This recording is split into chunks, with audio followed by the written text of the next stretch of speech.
সময়ের অপচয়। আল্লাহ তাআলা সূরা বানী ইসরাঈলের ২৭ নম্বর আয়াতে বলেন, ইন্নাল মুবাজ্জিরিনা কানু ইখওয়ানাশ শায়াতিন। নিশ্চয় অপব্যয়কারীরা শয়তানের ভাই। তো এই খেলা দেখার মাধ্যমে সময়ের অপচয় হয়, ঘন্টার পর ঘন্টা নষ্ট হয় এই খেলা দেখার মাধ্যমে। তো ১ নম্বর পয়েন্ট, সময়ের অপচয়। এই খেলা দেখার মাধ্যমে মানুষ শয়তানের ভাইয়ে পরিণত হয়, আর শয়তান তার রবের প্রতি চির অকৃতজ্ঞ। আরেকটা বড় অপরাধ হচ্ছে পর্দা লঙ্ঘন। সে পুরুষদের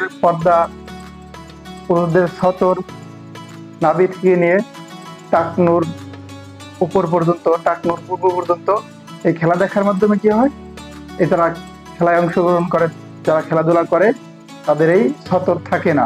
সেই পরিমাণ পোশাক তার জন্য পরা ফরজ ছিল, সেই পরিমাণ পোশাক না পরার দরুন সে অপরাধী হচ্ছে। আর যারা খেলা দেখতেছে তারাও দেখেও গুনাহ কামাই করছে। প্রতিটা মুহূর্তে, প্রতিটা মোমেন্ট, এভরি মোমেন্ট তাদের গুনাহের মধ্যে যাচ্ছে। আরেকটা হচ্ছে যে জুয়া ও বেটিং। এই খেলাকে কেন্দ্র করে জুয়া ও বেটিং এর রমরমা ব্যবসা হয়। ক্রিকেট খেলায় তো প্রতি বলে বলে, ওভারে ওভারে, ইনিংসে জুয়ার আসর চলে।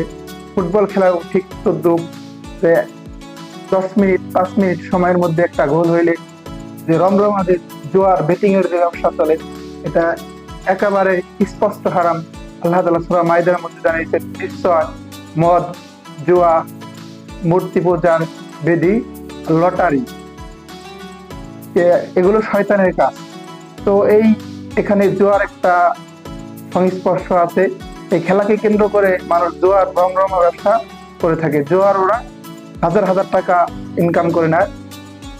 আরো একটা বিষয় আছে যে এই খেলা আমাদের দেখানো হয়, এর মাধ্যমে যে বিনোদনের যে খেলার অ্যাডভার্টিজমেন্ট, যে বিজ্ঞাপন দেওয়া হয়, এই বিজ্ঞাপনের মাঝে মাঝে আমাদের যে যে বিজ্ঞাপনগুলো দেওয়া হয়, এই বিজ্ঞাপনগুলো অধিকাংশ ক্ষেত্রে অইসলামিক বিজ্ঞাপন।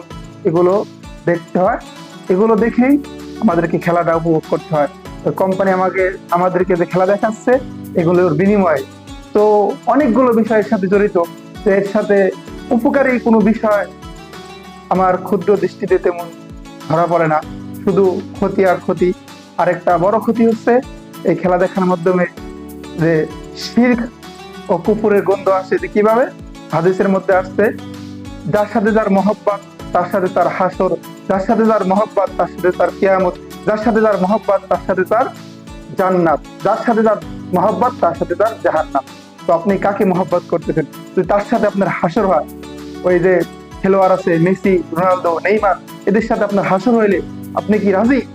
আপনি কি এদের সাথে হাসর হোক, আপনি কি চান? যদি চান তাহলে আপনি তাদেরকে সাপোর্ট করেন, তাদের খেলা দেখেন, আমার কোনো আপত্তি নাই।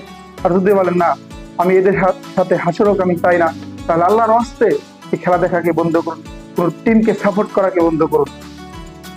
তাহলে কি হবে? আপনি একজন মুসলিম, আপনি নিজের অস্তিত্বকে জানান দেন। এগুলো তো বলতে পারেন যে অনেক মুসলিম দেশে তো খেলায় অংশগ্রহণ করছে, যে মুসলিম দেশ খেলায় অংশগ্রহণ করছে বলে খেলা দেখা কিন্তু হালাল হয়ে যায় না। খেলা দেখার বিধান কোন মুসলিম দেশ অংশগ্রহণ করলেও তা, না করলেও তা। এজন্য আমাদেরকে এই ঘৃণা ভরে এই কাজগুলোকে প্রত্যাখ্যান করতে হবে।